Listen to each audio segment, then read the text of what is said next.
On today's show, a smorgasbord of things that have been happening with the Atlanta Hawks in the last few days. We are here in early July. Summer League is coming up rapidly. Free agency kind of in a lull right now, but still plenty to discuss on today's podcast. News and notes, mailbag questions, and all of that coming up and more in a second. You are Locked On Hawks, your daily Atlanta Hawks podcast. Part of the Locked On Podcast Network. Your team every day.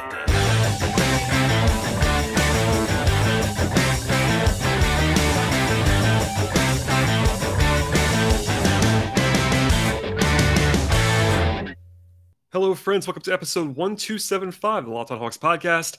I am your host, Brad Rowland, coming to you on Tuesday, July 5th. We're about 10:30 or so p.m. Eastern time. And as I've been talking about the last few days on this podcast, I will not often tell you exactly when I'm recording the show, but with the free agency is what it is, trade market is what it is, and I want to give you the idea, the lay of the land in case something happens on the podcast. But for the most part, it's been pretty quiet especially around the Hawks the last few days. Kind of a moratorium, although it actually is the moratorium officially for the NBA, but not a whole lot happening in terms of giant transactions as the NBA awaits the Kevin Durant news for the most part. But I know a lot of national people have been talking about this for a while, but not a lot has happened in the last couple of days.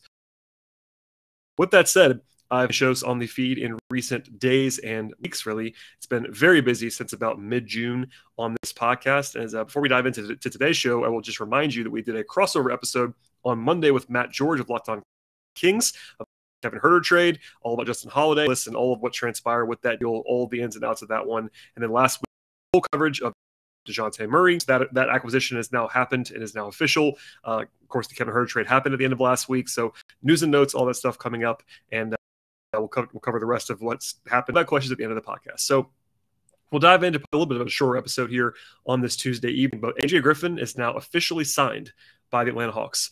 That was not going to be really inked out necessarily, but just for record-keeping sake, people kind of asked me what it meant when I tweeted out that Griffin had signed his rookie scale contract. And basically, first-round picks are slotted in at a specific draft salary for their draft slot. So with Griffin being the pick that he was, middle of the first round, he's actually going to make about $3.5 million for his rookie season. And then next year, about $3.7 million in year for Griffin. Then at all first-round picks setups are basically it's 2 guaranteed years, then 2 option year in year 4 before he actually hit free agency at the end of that if you were to finish that contract in 2026.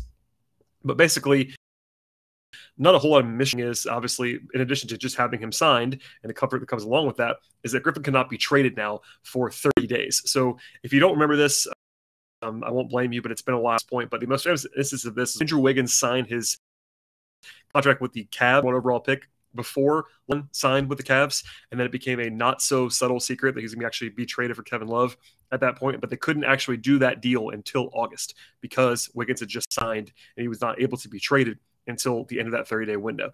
I'm not telling you that they're going to trade AJ Griffin necessarily, but people are kind of asking me like what the Hawks would offer for Kevin Durant, for instance. And Griffin's always a discussion, at least on some level. But record-keeping purposes, he cannot be traded now for 30 days after he was signed to that rookie scale.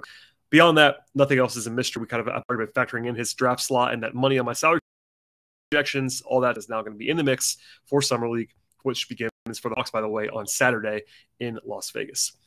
Elsewhere, Jock Landale, the era that arrived alongside DeJounte Murray in the trade to acquire him from the Spurs. Landale was brought in, talked about him a little bit last week, and now he is not going to be on the Hawks roster, it appears. As we referenced last week, Landale was a potential opportunity for the Hawks to kind of have a cheap third center kind of contract on their books.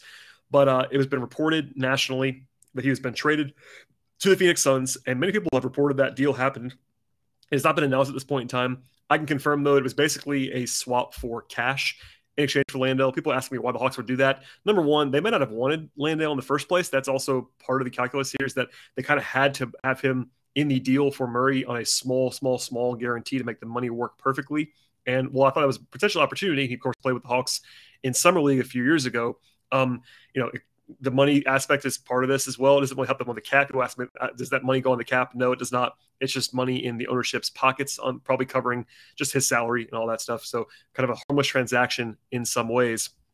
Again, it's not been announced as I record this on Tuesday night, but no huge impact other than the Hawks are behind a third center, which we'll come back to later on in the podcast. But the plan could have been keep Landale sort of on the bench, probably wouldn't play a lot, Capella and Okongwu, but now they're going to have that will still be available for somebody else. And there you go on that. Also, they could use a two-way contract to go ahead and plug that hole if they wanted to, or they could sign a veteran minimum backup. I'd be shocked if it was more than that.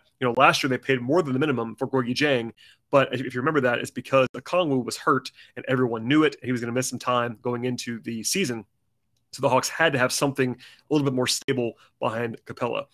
This time around, knock on wood, Capella and Okongwu both healthy at this point in time, and that won't be necessarily a big enough issue.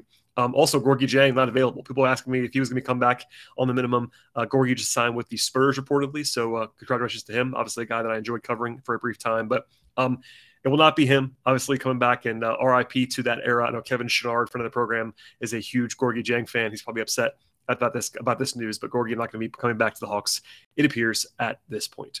Okay, from there, the other big news on July 4th, actually, a rare piece of news on July 4th, is that Adrian Wojnarowski reported that Mike Longobardi, I believe is what you say his name, I'm not sure 100%, so my apologies on that at this point in time, will be added as an assistant coach for the Hawks, with Joe Prunty being promoted to assistant job. The Prunty news, not a huge surprise. He is the most veteran assistant on the Hawks roster. He, of course, came in last year after Melvin Hunt and Marlon Garnett left in the wake of the changeover from Lloyd Pierce to Nate McMillan. So Prunty is a veteran. He's been with Nate before, older guy. It's kind of the archetypal number one assistant kind of guy. So not a huge surprise there. But Longobardi has previous stops with Houston and Boston and Phoenix, Cleveland, Washington, and Sacramento. Been an NBA assistant for like 20 years at this point in time. Also was on two championship teams, 2008 Celtics and 2016 Cavs, alongside, of course, LeBron and Ty Lue on that team. 49 years old, been in the league for a long time. He's known for his defensive work for the most part, his game planning stuff. I will not ever claim to tell you anything about assistant coaches that I don't know personally. Just passing along whatever I can hear and what I was sort of collect at this point in time. And basically, I will say this. Most people, and this includes me a lot of the time, and a lot about assistant coaches. There are guys, once they get able to get direct intel on those guys and kind of talk to them, learn about what they do, what their roles are, etc., gather league intel. But if you have someone who's has just a huge opinion on Mike Longobardi, he probably doesn't know that much about Mike Longobardi, obviously. So I think it's important to keep in mind that it's an assistant coaching hire. He's well respected, and what I can gather, he's a assistant coach.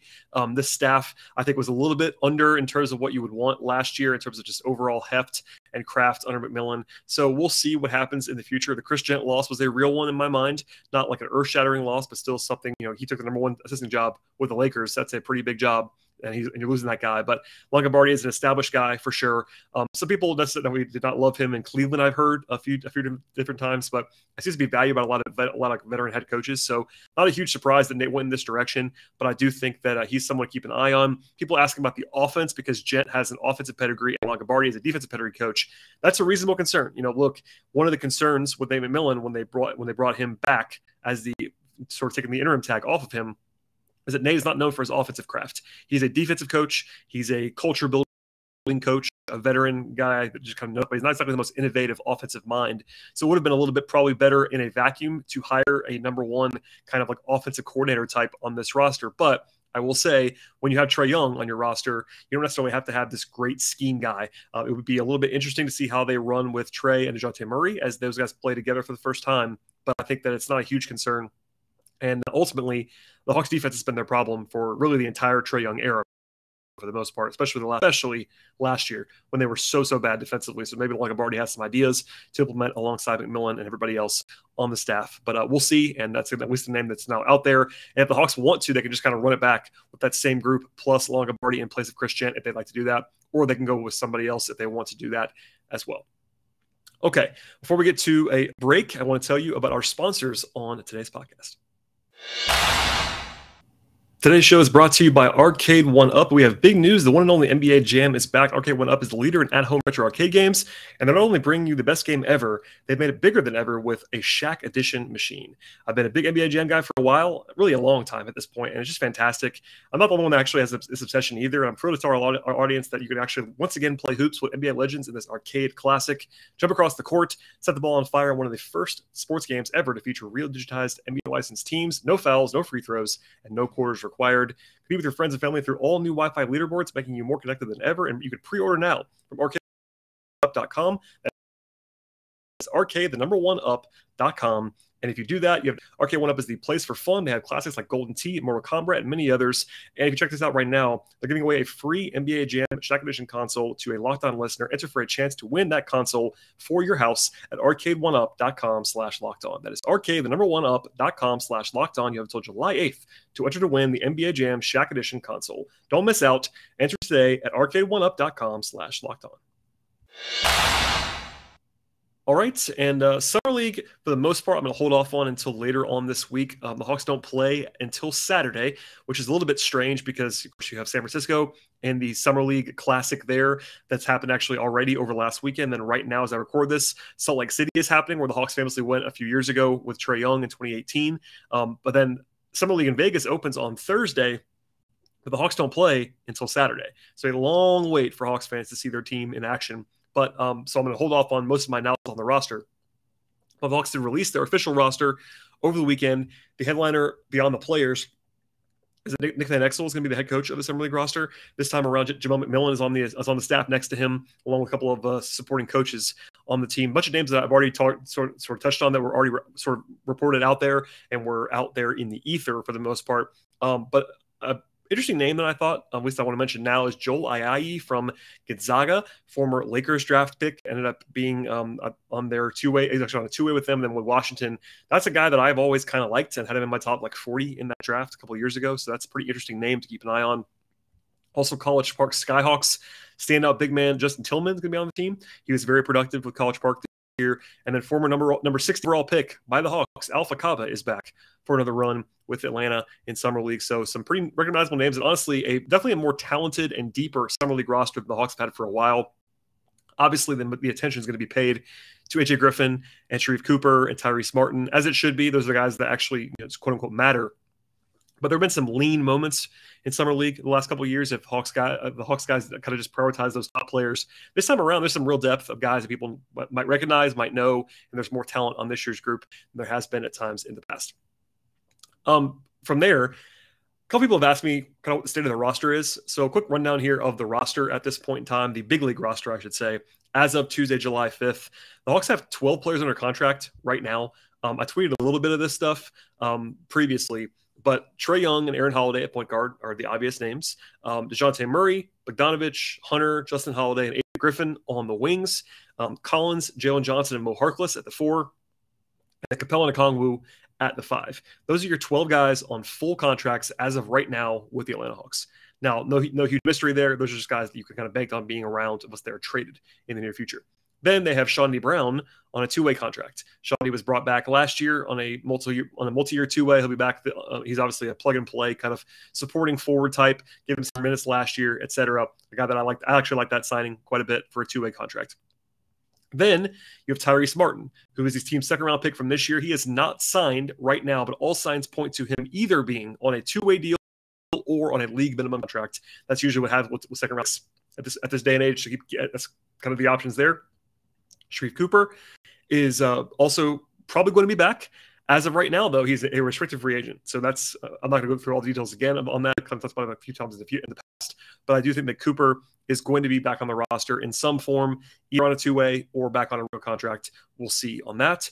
Skylar Mays is unrestricted at this point in time, is no longer like a member of the Hawks organization. He can be re-signed by the Hawks, no question, but they have no control over where he goes. That's important to keep in mind as well. I saw some people kind of like penciling him in, and they don't have control over Skylar Mays anymore at this point. Also, DeAndre Hunter is extension from his rookie deal, and that could happen anytime between now and October. There's no rush on that. I will say, just as a point of reference, whatever happens with Hunter on an extension does not actually impact the cap for this year. That's a future-facing move beginning for next year, as Trae Young's was last year. It did not affect the cap from last year, and now it kicks in for next season, I guess upcoming season, as we are now. So from here, the Hawks have 15 roster spots to play with once the season actually starts. They can carry up to 20 guys on the training camp roster, but when the lights come on in October, they have to have 15 guys or less, and really 14 or 15 guys, because it cannot be less than 14 guys on full contracts by opening night. So in theory, if all they wanted to do was have the 12 guys they have now, plus Sharif Cooper and Tyrese Martin, they could have 14 guys. That's 14. Now they'd have an open two-way slot. If they wanted to use that on somebody else, they could. But they could, right now, just be done for the offseason. That's possible. Now, is it likely? Probably not. But they certainly could roll into the season with those 14 guys plus Sean and that would be the end of that. In my mind, some other potential needs. For one thing, I mentioned this before, but another center would probably be a pretty logical addition for the Hawks right now. It would kind of surprise me if they did not have another guy at center. We saw Gorgie be that guy last year. In previous years, they've had some depth pieces beyond that. Could be a two-way, could be a minimum guy, but they probably won't spend more than the minimum, but be out of character for Schlenk and the organization to not have a third center option. So keep that in mind along the way here.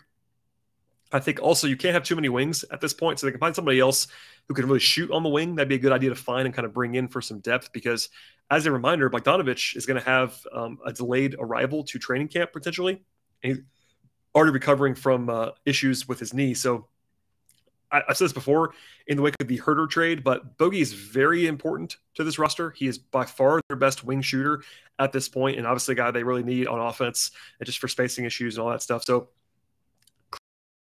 nobody that they can sign for the minimum would, but having someone else that can shoot the ball sense as an addition to the roster. And then, of course, they could still make trades. The John Collins chatter is still out there for the most part, and it seems more likely that he won't be moved now than it was a week or two ago. He's definitely still available, and we'll see if the floodgates start to open when the moratorium ends on July 6th, or maybe when Kevin Durant is traded and deals start happening around the league. But they're not hanging up the phone on John Collins just yet.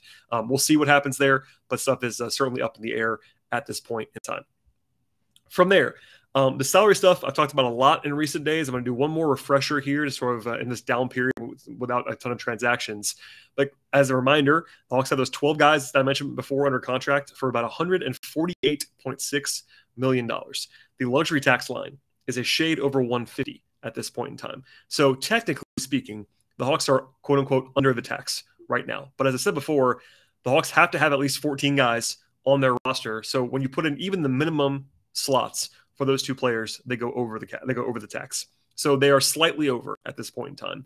And without going crazy into the details, it doesn't make a ton of sense to be slightly over, even as someone who's not really care about the luxury tax.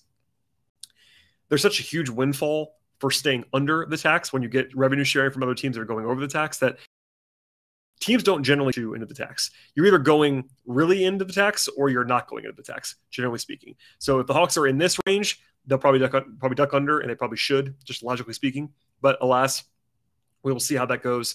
They do have their taxpayer MLE or their full MLE, depending on what the final numbers are. If they want to add to that, with apologies, my answer is the same on that as it has been for a while. On that, it basically, whether they use that exception or not, is basically on the luxury tax and the willingness to pay it. Because, yeah, they can make their team better right now by signing a guy for that $5-6 million contract and helping the roster right now. But if they're not going to go over the tax, they're not going to make that move. So we'll see what happens. And I hate to kind of punting that answer, but for the most part, it really is a simple issue of tax willingness and tax avoidance potentially. And we'll kind of leave it there for now. But they could certainly add another piece in the future. If I had to guess right now, I would probably say that either Sharif or Tyrese Martin is on a two-way contract. But they could both be on real contracts as well. That wouldn't stun me necessarily either, to save some money also. One note is that Tyrese Martin in particular, as a rookie, would be on a very, very, very that would actually help them under the luxury tax provisions. He would be the cheapest possible option, would be a second-round rookie. So that's notable as well. At any rate, that's a good reset of where we are right now. We'll have some mailbag questions in a second. But first, a word from our sponsors on today's show. Today's show is brought to you by Built Bar. From the people that invest in healthy and tasty comes the latest gift to your taste buds. You've already probably tried the amazing coconut brownie chunk Built Bar, but guess what? Your friends at Built have given the coconut brownie chunk the puffs treatment as well. That's right, coconut brownie chunk Built Bar flavors that you love are now packaged in deliciously chewy marshmallow covered in 100% real chocolate. It's like a fluffy cloud of coconut brownie goodness. And stop drooling and listening now. Honestly, they're good for you as well. They have low calories, they're low sugar, high protein, all just coconut brownie chunk at time. So don't wait. Check it out today at built.com. They're going fast. They actually taste amazing, and they have collagen protein, which your body absorbs more efficiently, and they provide health benefits. Ease up and taste good is also good for you. The best part about Built Puffs, of course, they taste amazing, but you can enjoy them guilt-free. That's the best part. I really do enjoy that part of the Built Bar experience. And they have delicious coconut-rich sweet brownie and creamy marshmallow. Stop fantasizing today. Get to built.com to order your box of coconut brownie chunk Built Puffs right now. When you get to built.com, this is what you do. Use promo code LOCK15, 15% off on your order. It's just that simple. Promo code LOCK15, 15% off at built.com. All right, some other questions here before we get out of here on this Tuesday into Wednesday. And the first question comes from Brantley, who asks that he saw some speculation about the Jazz and John Collins, and there is a rumor there. or just speculation after the Gobert trade. So first, there is no rumor that I'm aware of from a credible source anyway, Collins and the Jazz, so let's just knock that out right now. There was some reporting early in the process that Utah had some interest in Collins, but that was probably a part of the Rudy Gobert trade stuff. Not definitely, but they certainly might have been calling on Collins, probably because of Rudy, etc. Now Rudy Gobert is gone to Minnesota. And while we're here, the Gobert package made the DeJounte Murray package look even better value-wise for the Hawks because they paid so much, the Wolves did, for Rudy Gobert, who is better than Murray, to be fair, right now, but is older than Murray and making double the money of Murray. So a pretty interesting package to compare side by side between Atlanta and Minnesota. But alas, back to Collins. It's hard to figure out what the Jazz are doing, just to be honest. They took a rebuild-style return for Rudy Gobert with picks and short-term salary. But Utah still has Donovan Mitchell on the roster, and there was some immediate reporting from Woj and Tony Jones that they want to retool around Mitchell rather than blowing it up. I can still see them blowing it up in the near future because right now Utah, even with Mitchell, is not very good on paper. So maybe they have some interest in Collins, but it might have to center on Collins and Mitchell pairing together because those guys are actually kind of friendly. They're in the same draft class. They actually have they're both guys who are represented by Adidas in a lot of ways. So that is a pretty interesting fit in some ways, but I could go through some hypotheticals. Basically, the way that I would see that deal happening, if it were to happen, would be Collins, at least in a two-team deal with Utah, would be Collins for Bojan Bogdanovic and something else. Bojan is not as good as Collins is, but he's a really good offensive player. He's 33 though, on an expiring contract, making less than Collins does as well, which probably helps in terms of what their Hawks are looking for. But defensively, he has really slipped the last couple of years. That would be a huge downgrade, even from Collins, who's okay defensively to maybe pretty good. Bogdanovic is a lot worse than Collins is defensively. Now, offensively, he's a great shooter. That would really help as well. But I think that, I think the Jazz would have done something else alongside Bogdanovic. I'm not sure what the Hawks would want if it's Bogdanovic or whatever else, because that would hurt their defense. But at least that's probably the most logical thing if they were to just say, look, this is a deal between the Hawks and the Jazz for John Collins. It kind of has to be for Bogdanovic for me. If it wasn't that, it'd have to be Rudy Gay and Jordan Clarkson maybe coming back. I'll leave that alone for now, but I would not love either one of those packages. At least Bogdanovic, though, I can kind of see it if there's a sweetener attached to him. But that's one of those big overarching kind of changes that you can make to your roster without necessarily having to be better. And they probably wouldn't be better in my mind if they actually did that kind of deal. So one of the things is with the Collins pursuit is that any deal they do right now seems to be directly where the Hawks are looking to have a 4 back, which I've been saying for a long time. It's one of the things that's hard about trading John Collins if they want to, is that they want to get a starting caliber power, and that kind of limits your options because the Hawks want to win now, but they also want to be mindful of the fact that Jalen Johnson, who they like and who I like, you can't go into the season saying that you're going to win now with DeJounte Murray and start Jalen Johnson opening night because he's not established himself. And I think a lot of Jalen Johnson, but that plan, that power forward and entering the season, that would not be sort of synonymous with what they're doing between having Capella back, with adding DeJounte Murray, of course. So you can't necessarily do that. They have to get somebody back that can start at the 4 in a Collins trade, which makes life harder. That's not any new ground necessarily at this point in time. Last thing, question from Wayne, who says he was looking at title odds for next year, and he thought the Hawks might be higher in the order. And he says, am I crazy, or is there potential value on Atlanta as a title bet? So our friends at BetOnline have been moving odds regularly based on what's been happening out there. And they actually sent an update out on Tuesday as I'm recording this. Hawks open at 66-1 to win the championship. They moved to 75-1 after the draft, but before the Murray deal. Now they're 50-1 after making the Murray deal. So the market likes the Hawks better than they did pre-Murray deal, which makes sense, obviously. The same number as the Bulls right now, I think, but there are 15 teams with better odds to win the championship right now in the NBA than the Hawks. Warriors, Suns, Celtics, Clippers, Bucks are the top 5. Then Lakers, that's kind of a funny one. Heat, Nuggets, Grizzlies, Mavs, Wolves with Rudy Gobert, of course. And then the Nets and the Pelicans are 40-1. Now, the Nets without Kevin Durant, no chance. If they still have Kevin Durant, obviously they'd be pretty dangerous in some respects. The Pelicans are an interesting team. Anyway, I think there are some fans that I've seen, they're a little bit too eager right now, just because, at least in terms of being an actual contender right now today. The Hawks are better. I've been saying this for a while. After the deal, I mentioned this, I'll say it again now for anybody that missed it. This is the best roster at this very moment the Hawks have had in the entire Travis Schlenk era. That includes the conference finals run. Now, on paper and in practice, not the same thing, but on paper, this is their most talented roster they've had. That's how good Murray is compared to what they sent out with Gallo, etc. Now, I still don't think this is a team right now today that is good enough to win the East unless something actually kind of weird happens. Maybe if Hunter like really breaks out, he's kind of the swing piece, very obviously. If he has an awesome season, that might raise their ceiling quite a bit. Or if Murray is just incredibly awesome with Trey or whatever. But 50-1 is kind of a reasonable number, I think, right now in terms of like actually winning the title.